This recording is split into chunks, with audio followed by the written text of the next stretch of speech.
Hi welcome to Parvathi flower design. இதை நம்ம final look எப்படி இருக்குன்னு மெசேஜ் பண்ணுங்கள். உங்களுக்கு யாருக்குன்னா ஃப்ளவர் வேணாலும் எனக்கு மெசேஜ் பண்ணுங்கள். நீங்கள் எந்த ஊரில் இருந்தாலும் பரவாயில்ல. ஐஸ் பேக்கிங்கோட பூ வாடாமல் எந்த டேமேஜ் ஆகாமல் 1 டே இல்லை 2 டேஸ்க்குள்ளே உங்களுக்கு நான் ஃப்ளவர் டெலிவரி பண்ணுவேன். ஃப்ளவர் வேணாம் எங்களுக்கு கிளாஸ் தான் வேணாலும் நம்மக்கிட்ட ஆன்லைன் கிளாஸ் இருக்குது, ஆஃப்லைன் கிளாஸ் இருக்குது. நீங்கள் எதில் வேணாலும் ஜாயின் பண்ணிக்கலாம்.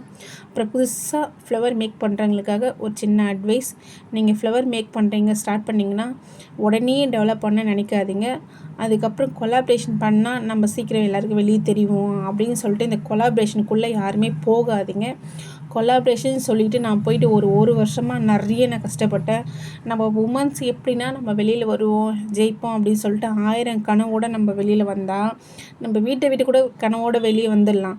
இந்த வெளியிலேருந்து நம்மளுக்கு யாருன்னே தெரியாது கொலாப்ரேஷன்ற பேரில் நம்மளை ரொம்ப அப்படியே ஸ்டாப் பண்ணுறாங்க. நான் ஒரு வருஷமாக கொலாப்ரேஷனும் பண்ணி நிறைய நஷ்டம் மட்டும்தான் மிச்சம்.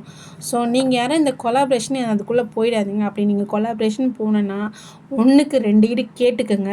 எத்தனை வீடியோஸ் தருவீங்க, எத்தனை ஃபோட்டோஸ் தருவீங்க, எத்தனை நாளில் தருவீங்கன்னு கேட்டுங்க. அப்படி திரும்ப அவங்க உங்ககிட்ட கொலாப்ரேஷன் வராங்கன்னா அதுக்கு முன்னாடியே உங்களுக்கு கொலாப்ரேஷன் ஃபோட்டோ கொடுத்துட்டாங்களா செக் பண்ணிங்க. ஒரு ஆர்டர் ஆச்சு உங்களுக்கு கொடுத்தாங்களா நீங்கள் பார்த்துக்குங்க. பார்த்ததுக்கு அப்புறம் நெக்ஸ்ட்டு அவங்களுக்கு கொலாப்ரேஷன் பண்ணுங்கள். ஒரு ஆளுக்காக கொலாப்ரேஷன் பண்ணாதீங்க. 1க்கு 2 இல்லை 3 நாள் அந்த மாதிரி கொலாப்ரேஷன் பண்ணி அதில் உங்களுக்கு யார் பெஸ்ட்டாக தோணுதோ வீடியோஸ் தராங்களோ சப்போர்ட் பண்ணுறாங்களோ அப்படி இருக்கவங்களுக்கு மட்டும் நீங்கள் நெக்ஸ்ட்டு கொலாப்ரேஷன் பண்ணுங்கள். உங்களுக்கு வீடியோ ஃபோட்டோஸ் கரெக்டாக கொடுக்குறாங்களோன்னு ஒரு செக் பண்ணிக்கோங்க.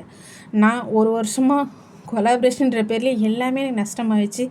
ஏன் இந்த ஃப்ளவர் பிஸ்னஸ் ஸ்டார்ட் பண்ணோம் அப்படியே ஸ்டாப் பண்ணல. நான் ஒரு 6 மாதம் நான் அப்படியே ஸ்டாப் பண்ணி வச்சிட்டேன். அதுக்கப்புறம் திரும்ப ஸ்டார்ட் பண்ணது தான் இந்த ஃப்ளவர் மேக்கிங் பிஸ்னஸ். ஸோ நீங்கள் புதுசாக ஸ்டார்ட் பண்ணுறவங்க கொலாப்ரேஷன் இறங்காதீங்க. அப்படி போகிறீங்கன்னா நம்பிக்கையான ஆளுக்கிட்ட மட்டுமே நீங்கள் ஃப்ளவர் கொடுங்க. நம்மளை சப்போர்ட் பண்ணுற மாதிரி தெரிஞ்சால் மட்டுமே கொடுங்க. எல்லாருக்குமே கொடுத்து ஏமாந்துடாதீங்க. ஒரு சின்ன அட்வைஸ்.